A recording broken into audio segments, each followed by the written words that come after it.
The morning sun filtered through the crystalline dome of Mars Colony 7, casting rust-colored shadows across the Academy courtyard.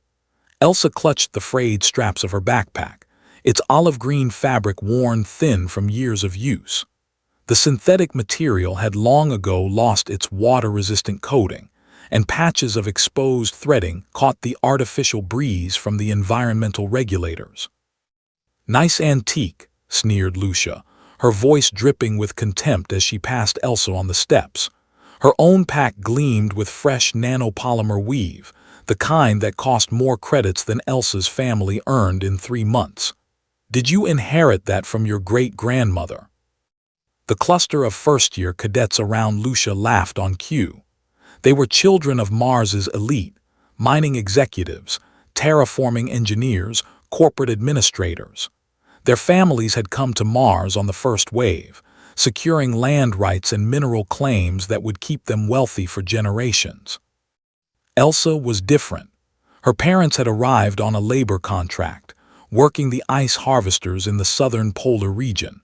She'd earned her place at the Planetary Defense Academy through test scores alone, a charity case among the privileged. She said nothing, pushing past them into the main building. The Academy's halls were lined with holographic displays showing humanity's expansion through the solar system, the moon bases, the asteroid mining stations, the floating cities of Venus's upper atmosphere.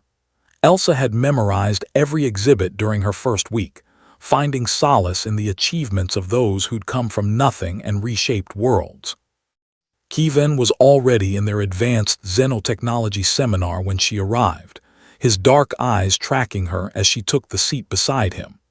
He was one of the few who'd never commented on her backpack, her second-hand uniform, or the fact that she ate alone in the cafeteria. "Morning," he said quietly.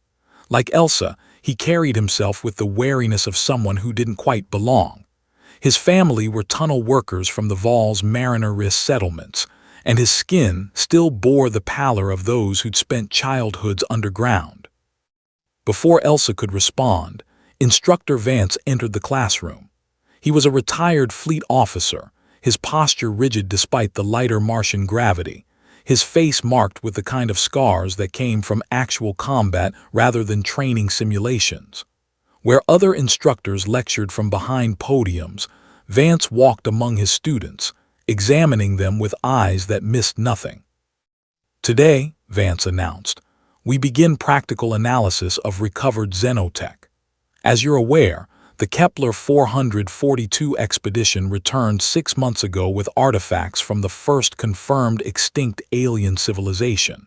You will each examine a replica and provide preliminary assessment of its function." The class stirred with excitement.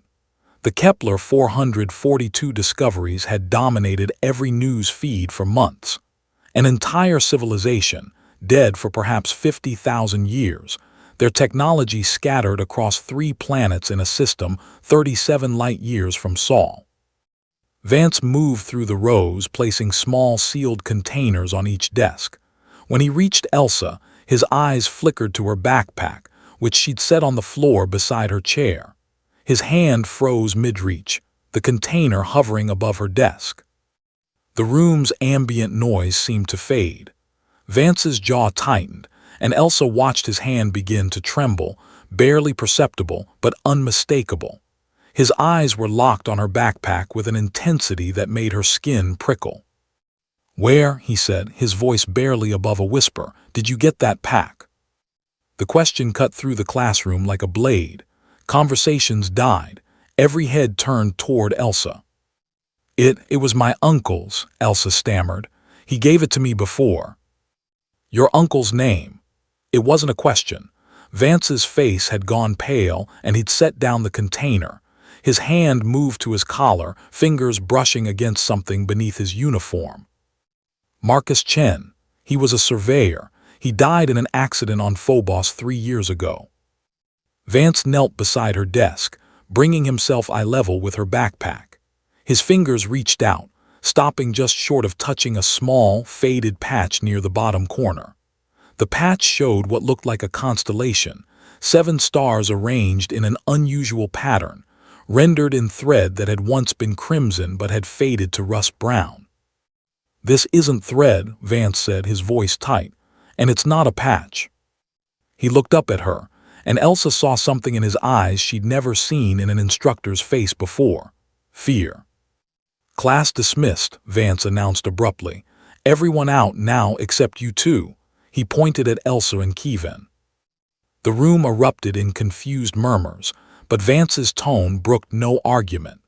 Lucia shot Elsa a venomous glare as she left, clearly furious at being excluded from whatever was happening. When the door sealed behind the last student, Vance activated the room's privacy field. A faint shimmer ran across the walls as the acoustic dampeners engaged. "Do you know what that symbol is?" Vance asked, still kneeling beside the backpack. Elsa shook her head. "Uncle Marcus never talked about it. I thought it was just, I don't know, maybe a unit insignia from when he served." "Your uncle never served in any military," Vance said, "but he did serve in something else, something that doesn't officially exist." He stood, packing to the window. "The symbol you're carrying is called the blood seal. It's made from a biological compound that we recovered from the Kepler 442 system, not the recent expedition, the first one, the one that happened 23 years ago, the one the government claims never reached the system." Kevin leaned forward.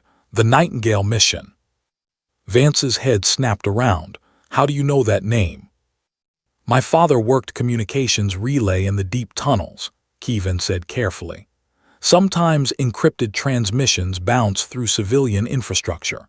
Sometimes fragments survive in system logs that don't get properly scrubbed. I've been good with computers since I was 8. A ghost of a smile crossed Vance's face. "Of course you have," he sighed, running a hand through his gray hair. "The Nightingale reached Kepler 442 23 years ago. They found the civilization, or what was left of it. They also found something else, something that killed most of the crew before they could return." He walked back to Elsa's backpack, pointing at the blood seal without touching it. "This compound is a biotechnology beyond anything we can reproduce. It bonds with human DNA on contact, creating a unique identifier that can't be forged, copied, or removed. It was used by the xenotech researchers of the Nightingale to mark their personal effects, to ensure that if something happened to them, their findings would reach the right people." "But Uncle Marcus was a surveyor," Elsa protested. "He mapped tunnels and checked structural integrity. He wasn't a researcher or a soldier or—" "Cover identities," Vance interrupted. "Everyone who survived the Nightingale was given new lives, new histories. Your uncle was one of 7 survivors. I was another." The revelation hung in the air like smoke. Elsa stared at the instructor, this rigid, unremarkable teacher, and tried to reconcile him with the image of a deep space explorer who touched alien worlds.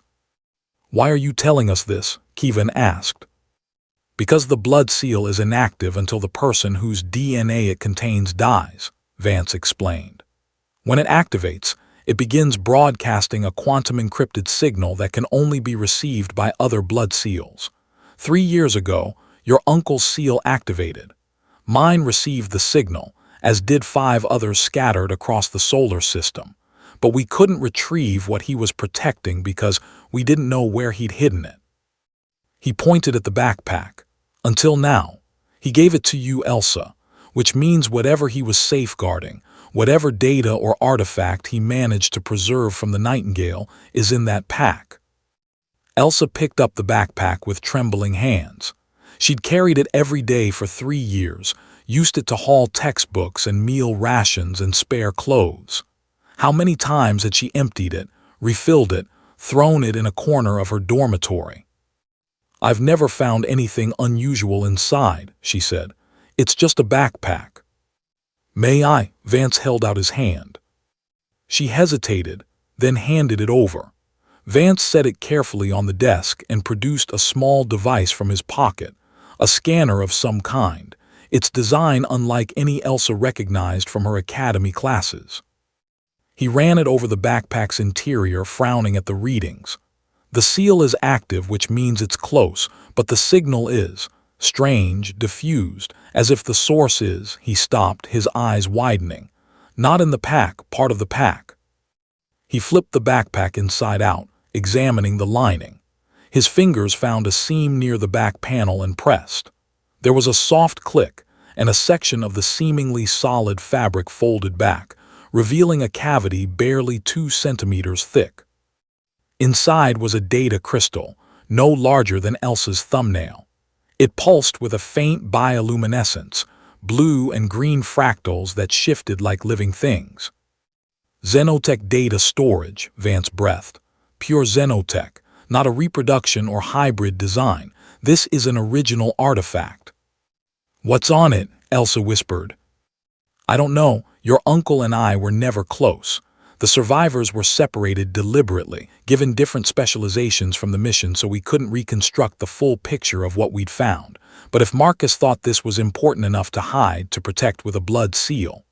Vance looked at her intently. It could be anything. Weapon designs, biotechnology. The reason the Kepler 442 civilization died. Or perhaps the reason they created the technology that killed them. Kevin stood, moving closer to examine the crystal. Why hide it in a backpack he gave to his niece? Why not secure it in a vault or encrypted storage? Because vaults can be broken into, Vance said. Encrypted storage can be hacked. But a worn-out backpack carried by a labor contract worker's daughter, who would look twice, he smiled sadly. Your uncle was brilliant, Elsa, and paranoid with good reason. What happens now? Elsa asked.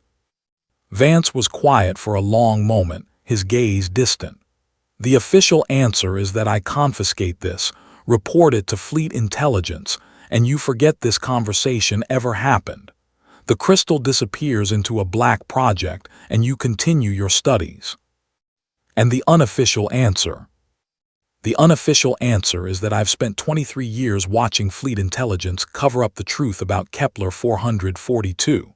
I've watched them suppress findings, eliminate research teams who got too close to certain discoveries, and maintain the lie that humanity is alone in having developed advanced technology. His voice hardened. The Nightingale discovered something that terrified the people in power, something they've built their careers on keeping secret. He handed the crystal to Elsa. Your uncle trusted you with this, even if he never told you directly.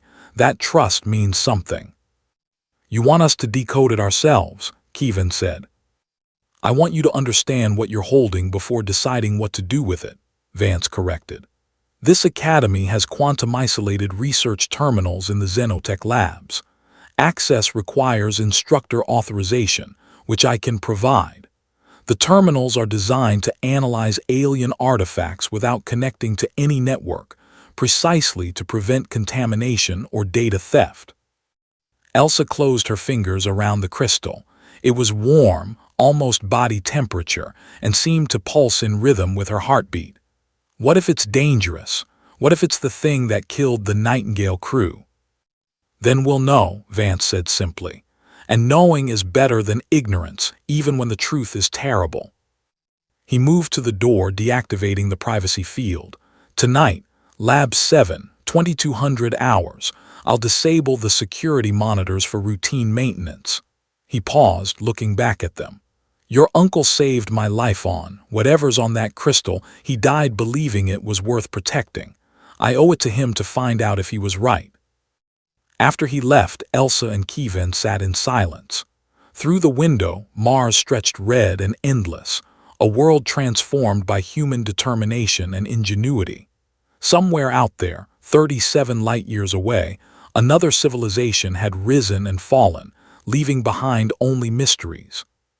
You don't have to do this, Kevin said quietly. You could give it to Vance and walk away. Graduate, get assigned to a good posting, leave all of this behind. Elsa looked at her backpack, now right side out again, the blood seal visible in the fading afternoon light. She thought of her uncle, the quiet man who'd visited their ice harvester every few months, who told her stories about the stars and encouraged her to apply to the academy, who'd given her this worn, ugly backpack with a smile and said, It's been good to me. Maybe it'll be good to you too. He trusted me, she said. I don't even know why, but he did. Then we find out what he was protecting, Kevin replied. Together. As twin moons rose over the Martian horizon, Elsa carefully placed the crystal back in its hidden compartment. The backpack that had been an object of mockery that morning now felt like a sacred trust, a connection to mysteries that spanned light years and decades. That night in Lab 7, they would unlock whatever secrets Marcus Chen had deemed worth dying for. And in doing so, they would take their first steps into a larger, stranger universe than they'd ever imagined. One where humanity's place was far less certain than the Academy's glossy hologram suggested. The blood seal pulsed faintly on her backpack, a reminder that some stories, once begun, demand to be finished. And